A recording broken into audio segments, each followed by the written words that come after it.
ক্লাসের ছুটি পড়লেই আমরা দুপুরবেলায় আম গাছের তলায় থাকবো। দুটো আম পড়লে কি আনন্দ! এতে লজ্জার কিছু ছিল না। খুব সুন্দর একটা শৈশব ছিল।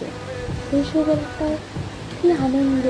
ঝড় উঠেছে, আম কুড়াতে যাবো, সেই আম নিয়ে এসে খাওয়া আরও যেন আনন্দের ব্যাপার। এখন সেইসব শৈশব ভাবাই যায় না। দুপুর মানে হয় ঘুমো, নইলে মায়ের হাত ধরে টিউশনে যায়, সেখানে পড়া করে ফিরে এসে আবার পড়তে বসে। অবশ্য এসব না হলে চলবেও না। সমাজে পিছিয়ে পড়তে হবে, ভালো রেজাল্ট আর ভালো রেজাল্টের পিছনেই ছুটতে হবে। কোথাও যেন শৈশব হারিয়ে গেছে, সেই সুন্দর শৈশবটা। তবুও গাছের আমটা দেখে আমার না নিজের ছোটবেলার কথা মনে পড়লো, তাই তোমাদের সাথে শেয়ার করলাম।